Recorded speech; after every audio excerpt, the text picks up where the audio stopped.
AP ఆర్థిక పరిస్థితి ఎలా ఉందో ప్రత్యేకించి చెప్పక్కర్లేదు. ఉద్యోగుల జీతాలకు పెన్షన్లకే ఖజానా సరిపోని పరిస్థితి. జగన్ హయాంలో సంపద సృష్టి లేకపోవడమే ఇందుకు కారణమంటూ కూటమి నేతలు విమర్శిస్తూ ఉంటారు. ఇక ఈ నేపథ్యంలోనే మా రాష్ట్రాన్ని ఆదుకోండి మహాప్రభు అంటూ చంద్రబాబు ఢిల్లీ పర్యటనలు చేస్తూనే ఉన్నారు. తాజాగా 5,000 కోట్లు ఇవ్వాలంటూ కేంద్రానికి వినతి పత్రం ఇచ్చారు.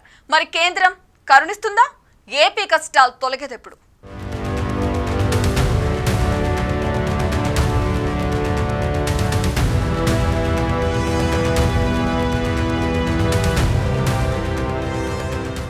ఏపీ ఆర్థిక పరిస్థితి ఏమాత్రం బాగోలేదు.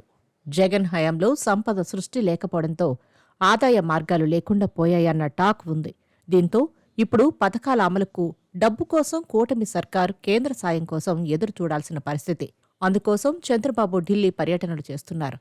తాజాగా బాబు ఢిల్లీ టూర్ సందర్భంగా ఆయన పలువురు కేంద్ర మంత్రులను కలుసుకుని రాష్ట్ర సమస్యలు, అభివృద్ధి, ప్రాజెక్టులు, పెట్టుబడుల గురించి చర్చించారు. కేంద్ర ఆర్థిక మంత్రి నిర్మలా సీతారామన్తో భేటీ అయ్యారు. మాజీ సీఎం జగన్ పాలనలో రాష్ట్రం నాశనం అయ్యిందని, ఇప్పుడు దానిని సరిచేస్తున్నామని చెప్పారు. నాడు కేంద్ర పథకాలను సరిగ్గా ఉపయోగించుకోకపోవడంతో కేంద్రం నుంచి వచ్చే నిధులు కూడా ఆగిపోయాయని తెలిపారు. తాము అధికారంలోకి వచ్చిన తర్వాత 78 కేంద్ర ప్రభుత్వ పథకాలను సద్వినియోగం చేసుకుంటున్నామని వివరించారు. కేంద్ర పథకాల కోసం మ్యాచింగ్ గ్రాంట్లు కేటాయించి వాటిని అమలు చేస్తున్నామని చెప్పారు. ఈ సందర్భంలో రాష్ట్రానికి మరింత సహాయం చేయాలని ఆయన సూచించారు. ముఖ్యంగా సిస్కో, పూర్వోదయ పథకాల తరహాలో నిధులు కేటాయించాలని కేంద్ర ఆర్థిక మంత్రి నిర్మలా సీతారామన్ను కోరారు.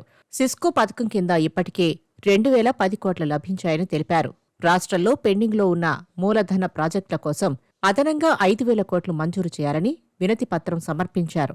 అదేవిధంగా 2024-25 ఆర్థిక సంవత్సరానికి సంబంధించిన సింగిల్ నోడల్ ఏజెన్సీ ప్రోత్సాహక పథకం మార్గదర్శకాల ప్రకారం 250 కోట్ల విడుదలకు రాష్ట్ర ప్రభుత్వం పంపిన ప్రతిపాదనలపై వెంటనే ఉత్తర్వులు ఇవ్వాలని కోరారు. తూర్పు ప్రాంత రాష్ట్రాల సమగ్ర అభివృద్ధి కోసం కేంద్రం ప్రకటించిన పూర్వోదయ పథకాన్ని స్వాగతిస్తున్నామని, దీని ద్వారా ఆంధ్రప్రదేశ్ ప్రయోజనం పొందగలదని అన్నారు.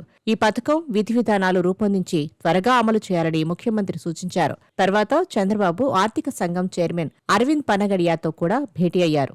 రాష్ట్రానికి కేటాయించే నిధుల్లో వెసులుబాటు ఇవ్వాలని కోరారు. ప్రస్తుతం ఆంధ్రప్రదేశ్ అభివృద్ధి దశలో ఉందని, ప్రజల కోసం ఇంకా చాలా చేయాల్సి ఉందని వివరించారు. ముఖ్యంగా అమరావతిలో మౌలిక సదుపాయాల కోసం భారీ నిధులు అవసరమని తెలిపారు. ఈ విషయాలను దృష్టిలో పెట్టుకుని రాష్ట్రానికి సాధ్యమైనంత ఎక్కువ నిధులు కేటాయించాలని విన్నవించారు.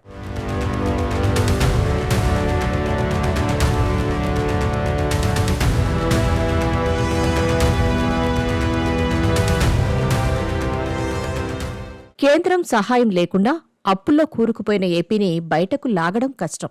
విభజన నష్టాల నుంచి కోలుకోకముందే జగన్ ప్రభుత్వం రాష్ట్రాన్ని ఆర్థిక సమస్యల్లోకి నెట్టింది. రాష్ట్రం అప్పుల్లో కూరుకుపోయింది.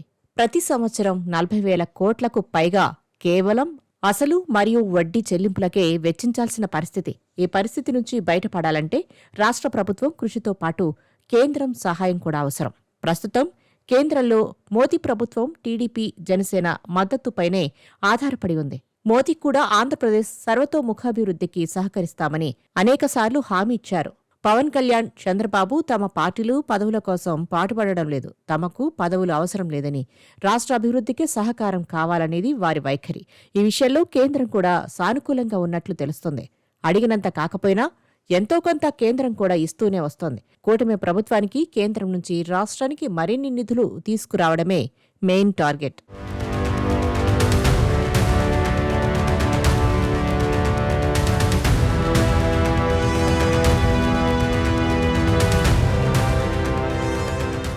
జగన్ హయాంలో ప్రధానంగా సంక్షేమ పథకాలపైనే దృష్టి పెట్టారు. పెట్టుబడులు, పరిశ్రమలు రాకపోవడంతో రాష్ట్రంలో సంపద సృష్టి జరగలేదు. దీంతో ప్రస్తుతం కూటమి ప్రభుత్వం ఎన్నికల హామీల అమల్లో ఇబ్బందులు పడుతోందని రాజకీయ వర్గాలు పేర్కొంటున్నాయి. ఏ రాష్ట్రానికైనా సంపద సృష్టి కీలకం. అది జరిగితేనే సంక్షేమానికి నిధులు కేటాయించడం సాధ్యం. కానీ ఏపీ ఆర్థిక పరిస్థితి దారుణంగా మారిందని, బీహార్ కంటే వెనుకబడి ఉందన్న వాదనలు వినిపిస్తున్నాయి. గత ప్రభుత్వంలో అప్పులు తెచ్చి పథకాలు అమలు చేశారని, ఇప్పుడు ఆ అప్పులు తీర్చడంతో పాటు కొత్త సంక్షేమ పథకాలు ఇవ్వాలంటే పెట్టుబడులు తప్పనిసరిగా అవసరమని కూటమి నేతలు అంటున్నారు. చంద్రబాబు కూడా పెట్టుబడులు రప్పించేందుకు ప్రయత్నిస్తున్నారు.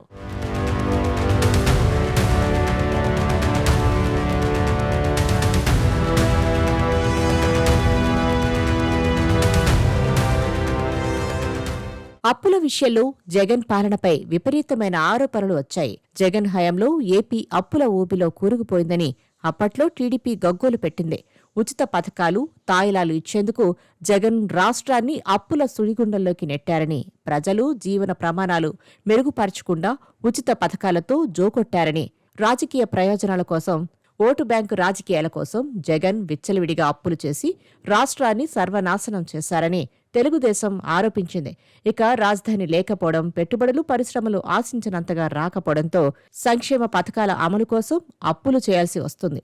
ఆదాయం, ఖర్చు రెండింటినీ బ్యాలెన్స్ చేసుకోకుండా విచ్చలవిడిగా ఉచితాలు పంచేస్తే అప్పులు తేవడమో లేదంటే పన్నులు పెంచడమో చేయాలి. సంపద సృష్టి లేనప్పుడు ప్రజల నుంచి పన్నుల రూపంలో డబ్బులు వసూలు చేసి తిరిగి ఆ డబ్బులను ప్రజలకే పంచడమవుతుంది. పన్నుల ద్వారా వచ్చే డబ్బులు సరిపోక అప్పులు చేస్తున్నారు. అయితే సంపద సృష్టి విషయంలో మాత్రం జగన్ హయాంలో బాగా వెనుకబడింది రాష్ట్రం. చంద్రబాబు గత పాలనలో అనేక పరిశ్రమలను తీసుకొచ్చేందుకు బీజం వేశారు. వాటిలో కొన్ని కార్యరూపం దాల్చాయి. మరికొన్ని రాష్ట్రంలో అడుగు పెట్టబోతున్న తరుణంలో పాలన మారడం అభివృద్ధికి బ్రేకులు వేసింది. ఇప్పుడు కేంద్రం ఇచ్చే నిధుల కోసం ఎదురు చూడాల్సిన పరిస్థితి. మరి కేంద్రం మరిన్ని అదనపు నిధులు ఇచ్చి ఏపీని ఆదుకుంటుందా లేదా అన్నది వేచి చూడాలి.